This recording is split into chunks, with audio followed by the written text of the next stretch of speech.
বাংলাদেশের নতুন জাতীয় সংসদে সংসদ সদস্য নামের কতগুলো সংবিধানদ্রোহী, রাষ্ট্রদ্রোহী প্রতিনিয়ত সংসদে বক্তব্য দিয়ে যাচ্ছে। যেমন নাহিদ, হাসনাত, মাসুদ,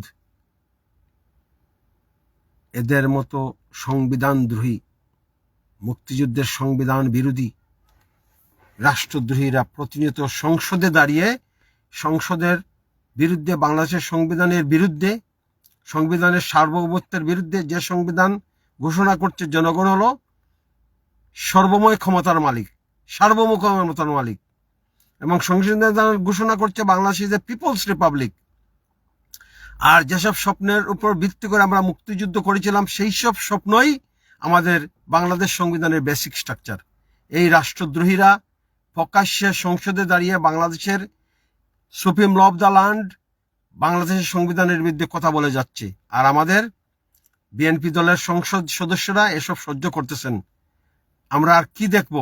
সংসদের ভিতরে দাঁড়িয়ে এই রাষ্ট্রদ্রোহীরা তাদের সাংবিধানিক শপথ ভঙ্গ করে বাংলাদেশ সংবিধানের সুভেরেনিটি সুপ্রিমেসির বিরুদ্ধে, প্রক্লেমেশন অফ ইন্ডিপেন্ডেন্স, বাংলাদেশের স্বাধীনতার ঘোষণাপত্রের বিরুদ্ধে, প্রিয়াম্বল অফ কনস্টিটিউশন, রাষ্ট্র পরিচালনার মূলনীতি, এসবের বিরুদ্ধে কথা বলে যাচ্ছে। তারা সংবিধান বাতিল করে দিয়ে কোন ধরনের সংবিধান তারা দেশে প্রণয়ন করতেছে? আমরা বাংলাদেশের জন্মের সাথে সাথে আমরা আমাদের নতুন সংবিধান প্রণয়ন করেছি 71-এর মুক্তিযুদ্ধের চেতনার আলোকে। তারা কোন সংবিধান বাংলাদেশে প্রণয়ন করতে চায়? পাকিস্তানি ধারার সংবিধান।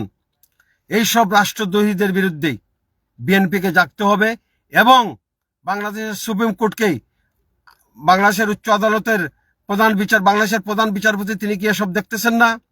রাষ্ট্রের অ্যাটর্নি জেনারেল, যিনি রাষ্ট্রের প্রধান আইন কর্মকর্তা, তিনি কি দেখেন না এইভাবে তারা সংসদের রাষ্ট্রদ্রোহিতামূলক বক্তব্য দিয়ে যাচ্ছে?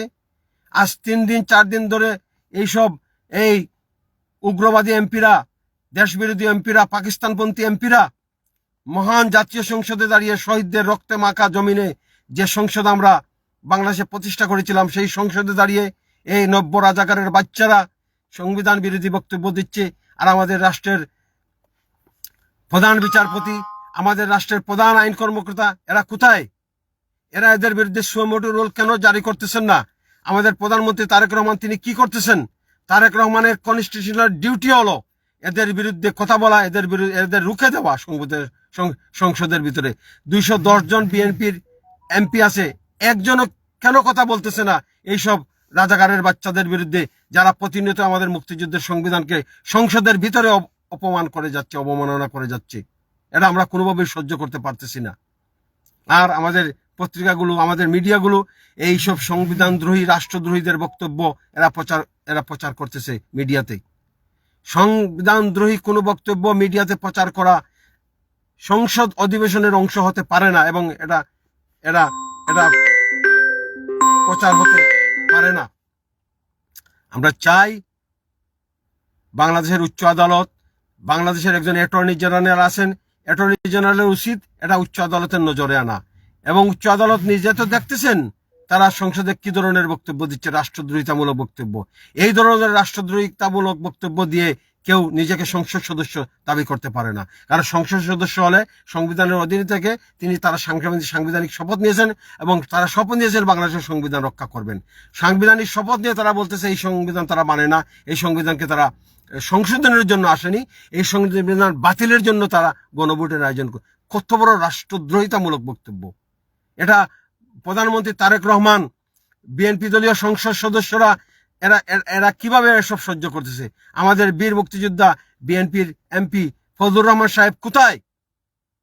আওয়াজ তুলুন মিডিয়াতে এই রাজাকারের বাচ্চাদের সংবিধানদ্রোহী, রাষ্ট্রদ্রোহী, মুক্তিযুদ্ধ বিরোধী বক্তব্যের বিরুদ্ধে আওয়াজ তুলুন।